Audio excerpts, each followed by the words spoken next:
प्रदेश भाजपा के मुख्य प्रवक्ता रणधीर शर्मा ने कहा कि हिमाचल में होने वाले उपचुनाव में भाजपा की भारी जीत सुनिश्चित है।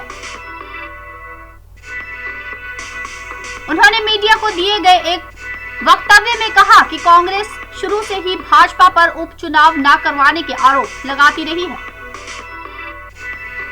उपचुनाव की घोषणा के बाद कांग्रेस की सच्चाई जनता के सामने आ गई है। विपक्ष का ये आरोप न केवल बेबुनियाद है बल्कि लोगों को ध्यान भटकाने का भी एक घटिया प्रयास है। मीडिया द्वारा पूछे गए एक सवाल पर उन्होंने कहा कि भाजपा प्रदेश में होने वाले उपचुनाव को लेकर 2-3 दिन में प्रत्याशियों के नाम फाइनल कर देंगी। उन्होंने एक अन्य सवाल पर कहा कि महंगाई व बेरोजगारी जैसे मुद्दे पिछली सरकारों के दौरान भी रहते थे। यह कोई नई बात नहीं है। देश में इस वर्ष कई जिलों में बड़ी आपदाएं आई हैं। इसके बावजूद प्रदेश सरकार ने हर संभव लोगों की ऐसे हालात में भी मदद की है। उन्होंने कहा कि भाजपा पहले से ही उपचुनाव के लिए तैयार थी और आने वाले समय में भाजपा मिशन रिपीट में सफल होगी।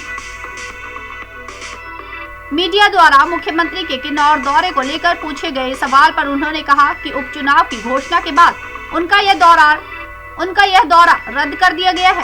भाजपा आगामी चुनाव के लिए पूरी तरह से तैयार है और जल्द ही प्रत्याशियों के नाम भी तय किए जाएंगे। घोषणा हो गई है और जिस तरह से कयास लगाए जा रहे थे कि होंगे या नहीं होंगे, इसको लेकर एक संशय था और आखिरकार चुनाव घोषित हो गए हैं। भाजपा इसको लेकर क्या कहना चाहेगी और साथ ही जो टिकट है वो कब तक फाइनल जो है भाजपा करेगी? देखिए, भारतीय जनता पार्टी चुनाव आयोग द्वारा चुनाव की तिथियां घोषित करने का स्वागत करती है और हमने कभी नहीं कहा कि ये चुनाव नहीं होंगे। और आज जिस तरह से चुनाव आयोग ने अधिसूचना जारी करने की घोषणा की है, चुनाव की तिथियों की घोषणा की है, उससे कांग्रेस पार्टी के नेताओं द्वारा लगाए गए आरोप निराधार साबित हो गए हैं कि भारतीय जनता पार्टी चुनाव करवाना नहीं चाहती या भारतीय जनता पार्टी की सरकार में बैठे लोग चुनाव आयोग में इंटरफियर करते हैं, हस्तक्षेप करते हैं और चुनाव ना कराने का षड्यंत्र रचते हैं। हमने हमेशा कहा कि हम चुनाव के लिए तैयार हैं। जब भी चुनाव आयोग अधिसूचना जारी करेगा, तिथियां घोषित करेगा, हम चुनाव लड़ने की सारी प्रक्रिया शुरू कर देंगे। आज तिथियां घोषित हुई हैं और नामांकन पत्र जो है वो 1 तारीख के बाद भरे जाने हैं।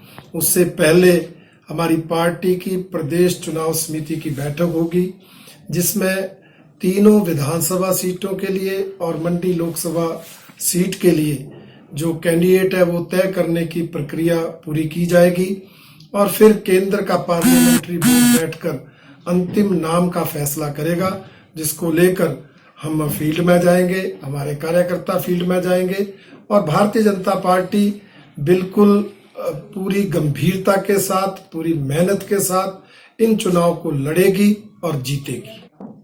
देखिए, ये मुद्दे राजनीतिक दलों के लिए मुद्दे हैं। आम जनता जानती है कि कोरोना महामारी के बाद महंगाई जो थोड़ी बहुत बढ़ी है वो स्वाभाविक है। महंगाई बढ़ाने के लिए कोई सरकार दोषी नहीं है। किसी सरकार ने, चाहे प्रदेश की सरकार है चाहे केंद्र की सरकार है, कोई नया टैक्स नहीं लगाया है जिसके कारण महंगाई बढ़ी। एक वैश्विक महामारी इतनी भयंकर इस दुनिया में फैली, उसका असर हर प्रदेश हर देश में हुआ है, उसके कारण कुछ चीजों की कीमतें बढ़ी हैं। इसलिए ये आम आदमी इस बात को समझता है, उस पर कोई इसका असर होने वाला नहीं है।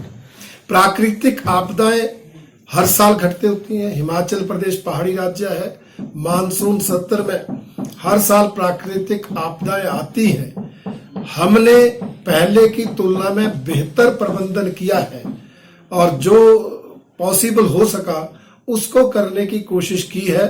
आम जनता इस बात से जो है वो सहमत है कि हमारी सरकारों ने प्रदेश हित और जनहित में बढ़िया काम किया है। विरोधी दल, उनकी मजबूरी भी है, उनकी आदत भी है आलोचना करना, उससे कोई अंतर नहीं पड़ता। आम आदमी जो वोट डालता है वो भारतीय जनता पार्टी के साथ खड़ा है। सर नामों की सूची एन स्टार न्यूज के लिए शिमला से कपिल ठाकुर की रिपोर्ट।